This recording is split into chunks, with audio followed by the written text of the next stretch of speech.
হঠাৎ করে ওই লোকটার দিকে তাকায় ইমাম আজম আবু হানিফা মুখ দিয়ে মুচকি হাসতে শুরু করলেন। আমি যদি আজকে এখানে আসার সময় যদি একটা প্যান্ট লাগাইতাম জিন্সের, আর একটা শার্ট যদি লাগাইতাম ইন করে, একটা কোট লাগাইতাম, লাগাই যদি মনে করি একটা টাই লাগাইতাম, একটা ক্যাপ লাগাইতাম, একটা সানগ্লাস, একটা ক্যাপ লাগাইতাম, যদি ক্যাপ লাগাইতাম তাহলে আমরা করে নিলে যে কি তার হুজুর ওয়াজ করতেছে কি লাগে আইছে, একটা তিরস্কার, একটা বিশ্বাস আপনার হারাই ফেলতেন। কথা বলেন ঠিক কিনা? ইমাম আজম একটা ইমাম হইয়া, একটা ইমাম হইয়া ইমাম আজম আবু হানিফা, একটা লোক উজু করে আর তিনি হাসতেছে, আর একটা লোকে যায় কয় হুজুর আপনি হাসতেছেন কি লেগিয়া? ইমাম আবু হানিফা কয় আমি কি লেগে হাসতেছি? আমি যা জানি তুমি তা জানো না, আমি যা দেখি তুমি তা দেখো না।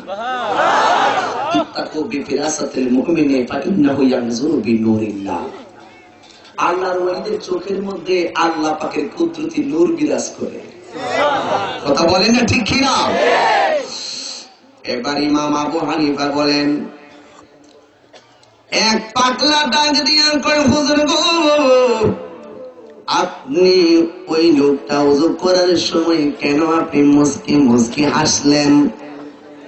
ইমাম আবু হানিফা বলেন, পাগলা রে আমি কেন হাসছি জানো নি? কয় কেন এসেছেন? ওই লোকটা যখন ওযু করলো গো, ওযু করার সময় মুখ থেকে যে কুলির পানিটা ফালাইছে, আমি ওই কুলির পানির দিকে তাকায়া দেখতেছি আমার আল্লাহ তার জীবনে মুখ দিয়া যত গুনাহ করেছে গো, সমস্ত গুনাহগুলো কুলির পানির সাথে আমার আল্লাহ ফালাইয়া দিছে। আল্লাহু আকবার কন্যা, আল্লাহু আল্লাহু আল্লাহু আল্লাহু আল্লাহু আল্লাহু লা ইলাহা ইল্লাল্লাহ লা ইলাহা ইল্লাল্লাহ লা ইলাহা ইল্লাল্লাহ লা ইলাহা লা ইলাহা ইল্লাল্লাহ লা ইলাহা ইল্লাল্লাহ লা ইলাহা ইল্লাল্লাহ আল্লাহু আল্লাহু আল্লাহু আল্লাহু আল্লাহু আল্লাহু আল্লাহু আল্লাহু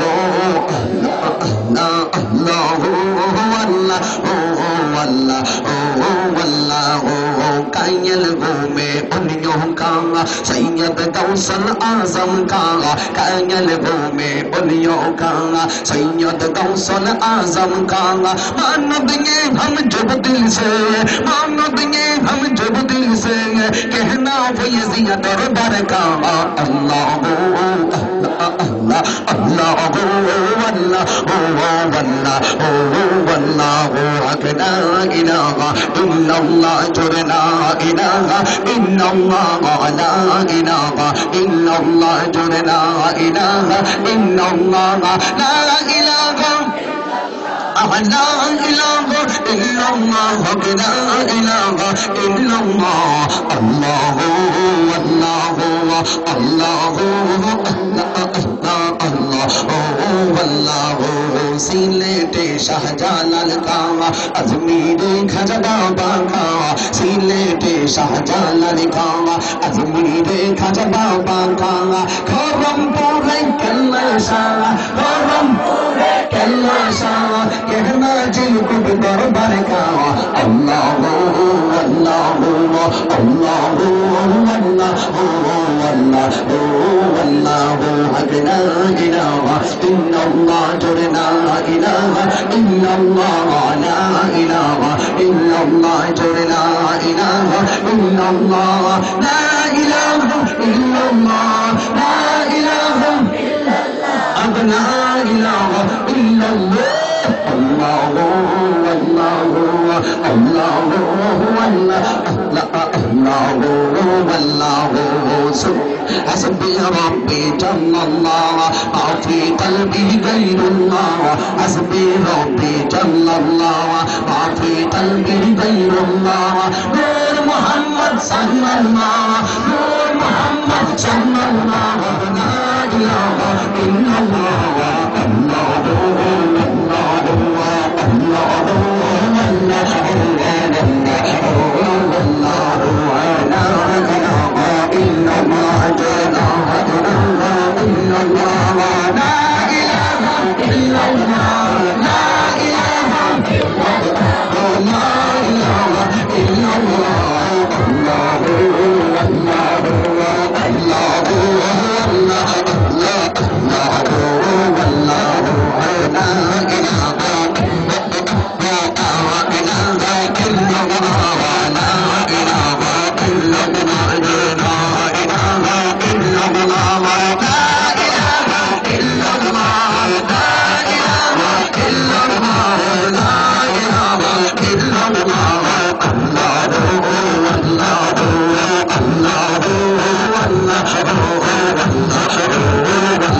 সুবহানাল্লাহ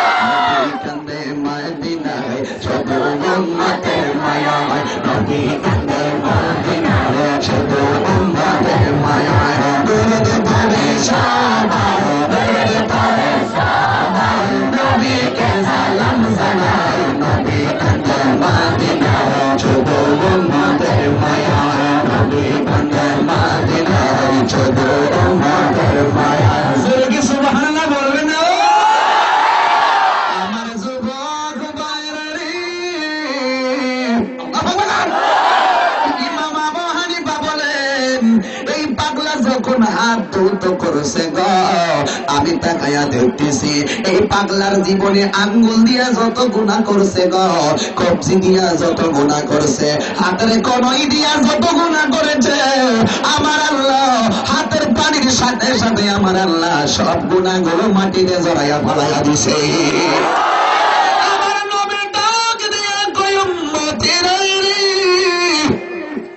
নামাজটা হলো জান্নাতের চাবি, কথা বল ঠিক কিনা? ইমাম আবু হানিফা বলেন যখন পাগলা মুখ দৌত করলো, পাগলার চোখ দিয়া যত গুনাহ করেছে গো, একটা ছেলে একটা মেয়ের নিয়ে রাত্রি যাপন করলে জিনা হয়, কিন্তু চোখেরও জিনা আছে, মুখেরও জিনা আছে, হাতেরও জিনা আছে, কথা কোন ঠিক কিনা? আমার ইমাম আবু হানিফা বলেন এই পাগলার জীবনে চোখ দিয়া যত খারাপ কাজ করেছে গো, আমার আল্লাহ উজুর পানির সাথে সকল গুনাহগুলো জড়াইয়া ফালাইয়া দিছে। আর বড় করে বলেন আল্লাহু আকবার। ইমাম আবু হানিফা যে কত বড় ইমাম, একজন লোক আইসা কয় হুজুর আপনি যদি এত কিছু দেখেন আল্লাহরে দেখছেন কয়বার? কয় আল্লাহরে দেখছি আমি 101 বার।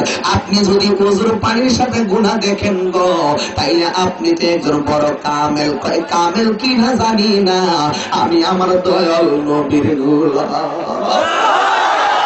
101 বার আল্লাহকে স্বপ্নে দেখুন না, যদি আমার নবীর প্রেমে এত কাঙ্গাল হইতে পারে গো। এবার এক লোকে প্রশ্ন করে হুজুর গো আপনি যদি আমার আল্লাহরে 101 বার দেখেন গো, আপনার কাছে একটা প্রশ্ন আছে। কয় ভাই 3টা প্রশ্ন আছে। কয় কি? আপনি কোন তো দেখি এই মুহূর্তে আল্লাহ কি করতেছে। আমি যদি কইতাম, আমার যদি কইতাম আমি কইলাম কি করতেছ তোর বাপই জানে। মেজাজটা খারাপ হয়ে যাবে না? ইমাম আবু হানিফা 2 নম্বর প্রশ্ন কি? আল্লাহ এখন কোন জায়গায় আছে? আমি কইলাম তোর মাথার মাথা। কিন্তু ইমাম আবু হানিফা কোনো কথা কয় না। আল্লাহ ওয়ালাদের ধৈর্য কম না বেশি? আল্লাহ ওয়ালাদের ধৈর্য বেশি, কথা বলেন না ঠিক না বেশি? 3 নম্বর প্রশ্ন, কুকুর কোন সময় সাবালক হয়? আমি কইলাম কুত্তারে গালি। কার কাছে বলিব দুঃখ,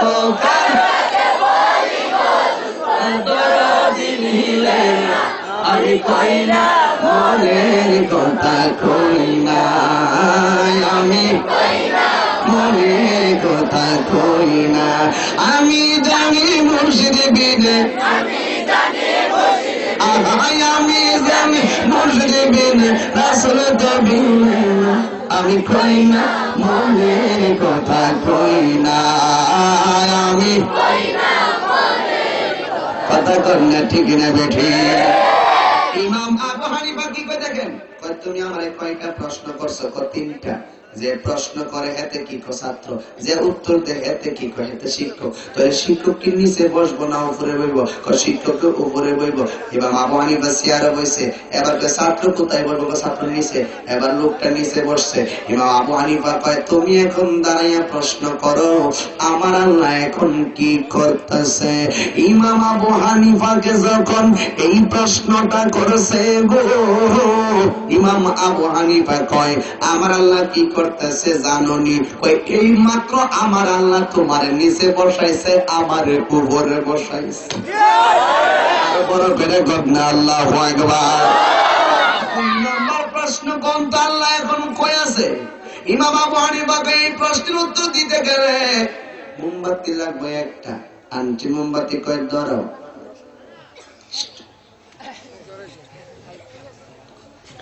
আসলে কারণ নিয়ে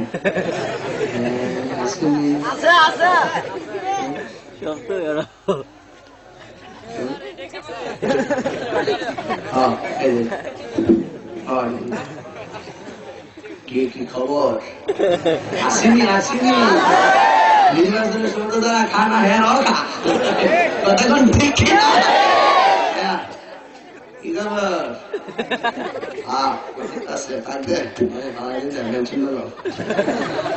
আর মাঝে মাঝে কিছু আছে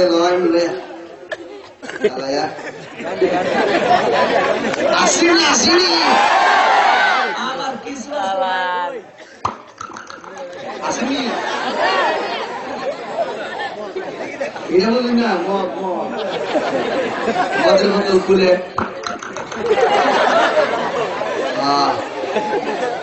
পরে বাইর যায় আর তো ফিরো তুই কই, আমি এরকম করে খেলে গেত তো বাপের দিয়ে খেলে বউয়ের কাছে আমার এমন মাতারা তো অনেকে আছে বউয়ের মারা আসিনি আসিনি আসে মায়েদের এমন কোনো কথা না আসছে। ইমাম আজম আবু হানিফা বেশটা দিয়া মোমবাতিটা লাগাও, যে মাত্র মোমবাতিটা লাগাইছে ইমাম আবু হানিফা কত তুমি তো প্রশ্ন করছে আল্লাহ কই আছে এখন? তুমি বলছো মোমবাতির আলোটা এখন কোন দিক দিয়ে আছে? সবখান দিতে আছে, আমার আল্লাহ সবখান আছে।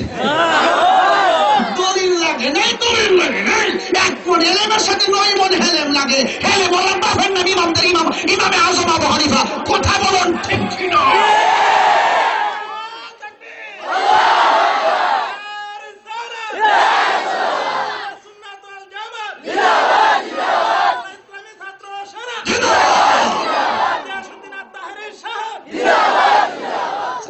সেনা জিন্দাবাদ, ছাত্র সেনা জিন্দাবাদ, জিন্দাবাদ জিন্দাবাদ জিন্দাবাদ, ছাত্র সেনা জিন্দাবাদ, ছাত্র সেনা জিন্দাবাদ, জিন্দাবাদ জিন্দাবাদ জিন্দাবাদ। কথা কোন ঠিক কিনা?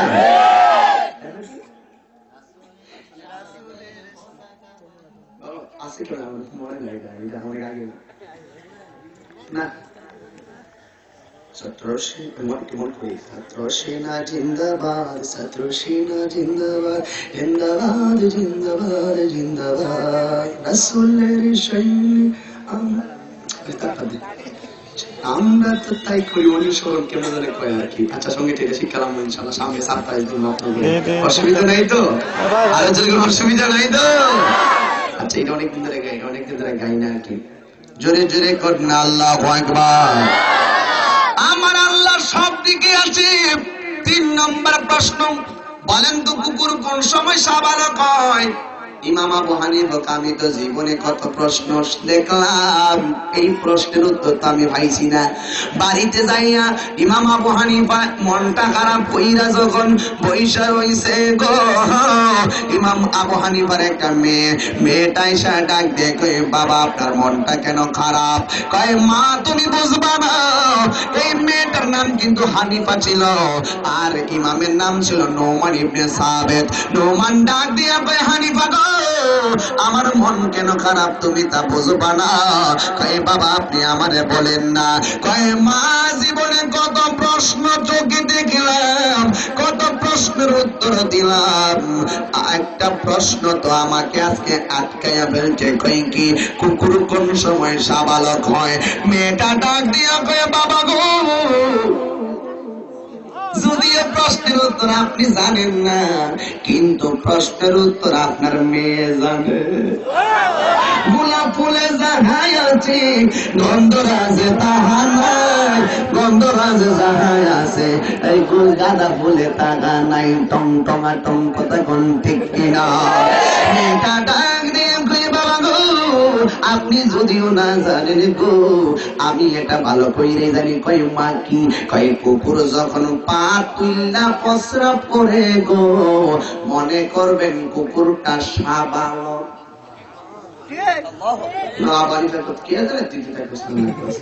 আমি যে উত্তর দিলাম আপনার খোদারে তো 101 বার দেখছে, আপনার খোদারে জিজ্ঞান আমার কথা সঠিক কিনা। সুবহানাল্লাহ। ইমাম আবু হানিফা মুরাকাবা মুশাহাদা গায়ের থেকে হাম হয়ে গেল। ও নোমানে রে, তোমার মেয়ে হানিফা যেই প্রশ্নের উত্তর দিয়েছে, এটা কিন্তু আমি আল্লাহর সিদ্ধান্ত।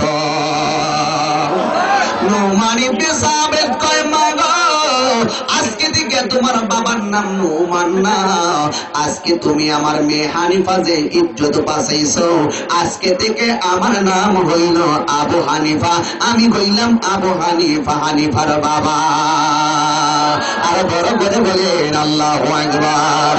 এই ইমাম আবু হানিফা দেখতেছেন ওযুর পানির সাথে গুনাহ ধরে, তাইলে ওযু করলে আমরা যে মাহফিলে আসলাম গুনাহ করতে আসছি না মাফ করাইতে আসছি? তাইলে নামাজ পড়লেই তো ওযু করবেন, ওযু করলেই তো গুনাহ মাফ হবে। এখন নামাজ না পড়লে তো ওযু করবেন না, ওযু না করলে গুনাহ মাফ হবে না। যেই কাজ করলে গুনাহ মাফ হয়ে যায়, এই বন্দেগী আমাদের করার দরকার আছে না নয়? আমার নবী বলেছেন, লা সালাতা ইল্লা বিফাতিহাতিল কিতাব, সূরা ফাতিহা ছাড়া যেমন নামাজ হয় না, লা সালাতা ইল্লা বিহুজুরি কলব, হুজুরি কলব ছাড়াও নামাজ হয় না। আজ পর্যন্ত কত মানুষ নামাজ পড়লো, হুজুরি কলব কি জিনিস সেটাই তো বুঝে না। হুজুরি কলব মানে হলো দেহ থাকবে বড় বল্লা, মন থাকবে মালিকের দিকে। মন থাকে, শরীর থাকে, শরীর থাকবে বড় বল্লা, আর অন্তর থাকবে দয়ালের দিকে। কথা বলেন না ঠিক না বেঠি? এবার হুজুরি কলব দাসার নামাজ যদি না হয়, আমাদের দেহের ভিতরে রূহ আছে না নাই? এখন যদি কেউ হুজুর এটা রূহ আসেনি, আমাদের যদি বাল্ব ফিউজ হয়, এখন তো বাল্ব পাওয়া যায়, এই 3 লাখ 3.5 লাখ বাল্ব পাওয়া যায়। চিন্তা করার কারণ নেই। ফিতে হাত তৈরি এখন ইজিলি ভাবে অপারেশন করানো যায়। আগে কিন্তু এগুলো খুব কঠিন ছিল। আগে কিন্তু ডায়রিয়া হইলে গ্রাম ছেড়ে আরেক গ্রামে গেছে, হাদিস শরীফে নিষেধ আছে, কোনো অসুস্থ হইলে গ্রাম ছেড়ে যাওয়া যায় নাই, এক গ্রাম ছেড়ে আরেক গ্রাম গেছে না, ঠিক আছে, এইগুলো যায় না। এখন কিন্তু মোটামুটি পাতলা থাকে, নইলে 8টা গুলো খাওয়াই যায় না।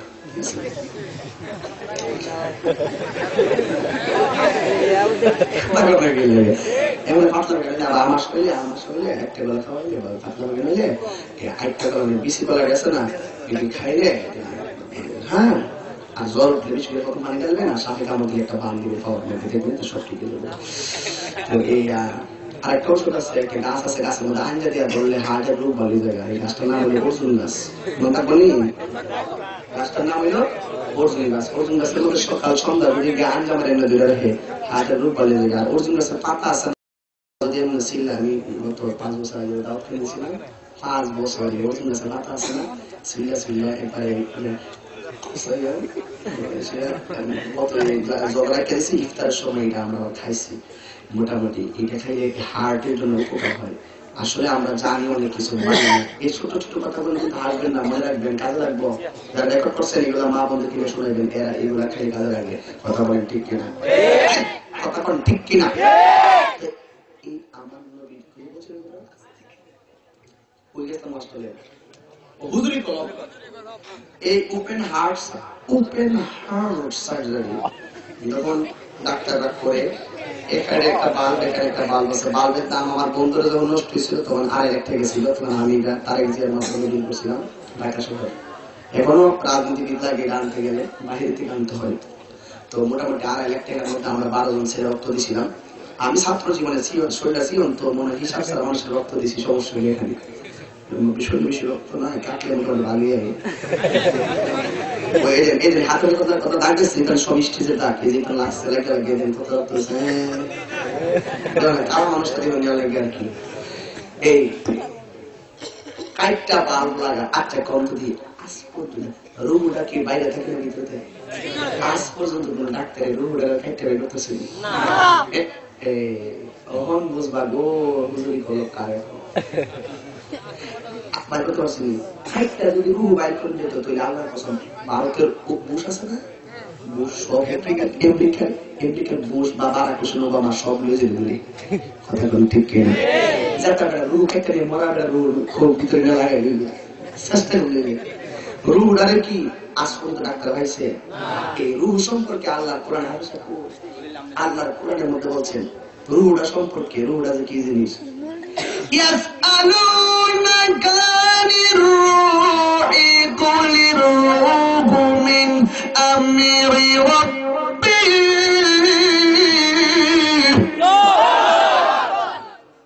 আল্লাহ পাক কোরআনে নিজে বলছেন, বন্ধু কেউ যদি আপনার কাছে আয়েশা রুহুটা সম্পর্কে জিজ্ঞেস করে, আপনি শুধু একটা কথা বলবেন, রুহুটা আল্লাহর আদেশে ঢুকছে, আল্লাহর আদেশে বাইরেছে, আল্লাহ বাড়াইছে, আল্লাহ নিছে, কিভাবে ঢুকলো, কিভাবে গেছে। আর ব্যাখ্যা করে বেশি কেন না, কম কেন না, শুধু কেন কুলি রুহি মিন আমরি রাব্বি। এটা আল্লাহ পাকের একটা গোপন আদেশ মাত্র। দেখছেন রুহুটার ওয়াজ করলো, রুহুটার শব্দটা ভাঙতে গেলে মোটামুটি অনেক সময়ের প্রয়োজন। কথা বলেন ঠিক কিনা? এই নবী বলছেন লা সলাতা ইল্লা বিহুজুরি কলব, হুজুরি কলব ছাড়া নামাজ হয় না। এই একটা সাহাবীর দিকে আমার যাওয়া লাগতেছে, দেখলাম নি হুজুরি কলবটা বুঝাইতে গেলে একটা সাহাবীর দিকে যাইতে হচ্ছে। এই সাহাবীর নাম হলো হযরতে আলী। আলী হইল শরীয়তের সম্রাট না, শরীয়তের সম্রাট, মারফতের সম্রাট, মারফতের সম্রাট, যার ব্যাপারে আমার নবী বলছেন আনা মাদিনাতুল ইলমি ওয়া আলিমুল বাবুহা। আমি হইলাম ইলমের শহর। এখান থেকে একটা মজা পাইলেন, আমি হইলাম ইলমের শহর, আলী হলো সেই শহরে। আমার নবী আলী সম্পর্কে বলেন যে আমার সাহাবী আলীর ভিতরে হুজুরি কলবটা এমন ভাবে ছিল, আর নামাজরত অবস্থা যদি রুহটা আগে বের করে নিয়ে যায়, সে রুকু সেটা কি করবে? সুবহানাল্লাহ। এটা মরে গেলে কি সম্ভব? এটা মরলে কি সম্ভব? উদ্দেশ্য হলো তার নামাজের ভাব এমন ছিল, তার মধ্যে যেটা জুস ছিল, জুসের যে নমুনা ছিল শিরা উপশিরা গুলো পর্যন্ত সেই জুসের মধ্যে বাধ্য ছিল। এই আলীর পায়ের মধ্যে তীর লাগছে, টাইম না তীর বাইর করতে পারে না। আপনাদের এলাকায় তো মাছ দিয়ে অনেক সোল দিয়ে অনেক সময় মাছ মারেন, ঠিক না? এই বন্যার মধ্যে পানি উঠিনিও রাতের বেলা সোল দিয়ে মাছ মারে। হ্যাঁ, এক জাতের সোল আছে খাবি ওলা, গজার মাছের উড়ে নিয়ে মারলে লাগে গেলে লড়ে, ঠিক না? তখন বুঝতে লাগছে দৌড়ায় যায়, সল আগুন লাগে না, খামি ভিতরে ঢুকে গেলে মাছ যাইতে পারে না। এটি হলো খামিওয়ালা সোল। এই আলী ভাইয়ের মধ্যে এই খামিওয়ালা সোল লাগছে। 12 জন মিললে এনে টানতেছে, কিন্তু গোস্ত আছে না, গোস্ত বাইরে এমন সিদ্ধি মারতেছে আলী। আমার ধরুন আমার জান্নাত দিতেছে না। এবার আলী মতো কষ্ট করে গিয়ে অন্ত নামাজ কাজা করে নিয়ে কষ্ট করে গেলে নামাজে দাঁড়াইছে, নামাজ সালাম ফিরেছে, ফিরানোর পরে হঠাৎ করে আমার পায়ের তীরটা গেছে বই। সাহাবায়ে কেরাম বলেন, ও আলী খোদার কসম, আমরা তো সবাই মিলে তীর যে বাইর করছি 12-14 জন, দেখেন তীরের মাথার মধ্যে আপনার পায়ের গোস্ত গুলো লাগবে।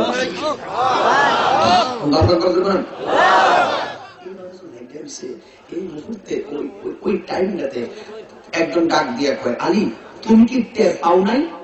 আলী কয়, খোদার কসম আমি যারা পরিমাণে টের পাইনি। দেখলাম নামাজটা দেহটা ছিল মসজিদে, কিন্তু হৃদয়টা ছিল সুবহানাল্লাহ, বলবে না? এবার এই মুহূর্তে আপনারা দেখবেন একটা এই খবরটা চতুর্দিকে ছড়াইয়া ছিটাইয়া গেছে। হুজুরি কলমটা ব্যাখ্যা করতেছি, যদিও আজটা শুনেছেন, আবার শুনুন এই হুজুরি কলমের ব্যাখ্যা। এবার একজন লোক আইসা কয় সর্বনাশ, আমি নামাজ পড়লো অথচ তার পায়ের থেকে তীর করলো, কেউ বলতে পারে না সর্বনাশ, তার নামাজটা অনেক ডেঞ্জারাস। আয় কয় আলী গো, আপনার কাছে জানতে চাই আপনার পা থেকে